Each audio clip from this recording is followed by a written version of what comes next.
Hi guys! Magandang umaga. Mag-prepare po ako ng aking healthy food guys. Ito po yung aking dinner guys. Sobrang masarap guys. Ayan po, lettuce po yan guys. At saka boiled lang po siya guys na broccoli. Ayan. Ina-arrange natin ng maayos guys, no?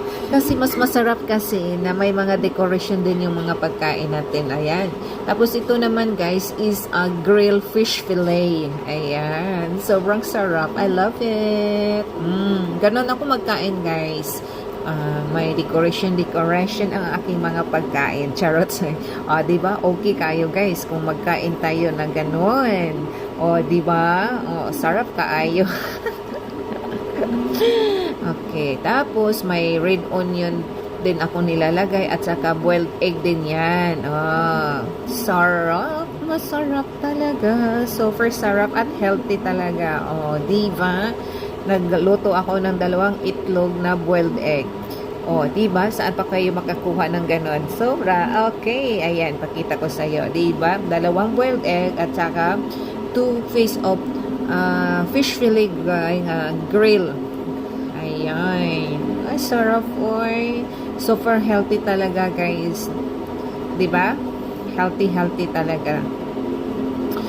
Thank you so much guys sa walang sawang pagsuporta. Don't forget to like and subscribe. Bye-bye. See you in my next. Hi guys! I want to share lang po sa inyo guys. Ganito maggawa ng healthy food guys. I-steam mo lang yung carrot, yung broccoli, cauliflower. Ayan po siya mga lodi cakes, no? Sobrang sarap, no? Oil. Tapos kunti lang siyang asin. So ito lang po yung kinakain ko guys. It's not all this food I can finish, no? So, hati po kami ng anak ko na si Bisayang Hilaw. So, ganun lang siya mga lods. Steam. Ganon. Siya kasarap mga lodi.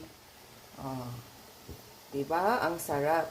Tapos dito naman sa kabila mga lods is egg. Egg pula. Sausage. Okay? Hot dog. So, ganon lang siya. Ko lang din siya. I-boil ko na lang din siya. Wala din siyang oil. Ayoko din na iprito-prito. Mas masarap yung ganitong klaseng luto ng mga lods. Okay? So, sobrang sarap. Ayan po siya. Diba? Ang sarap. So, yan lang po ang aking i-share for this morning.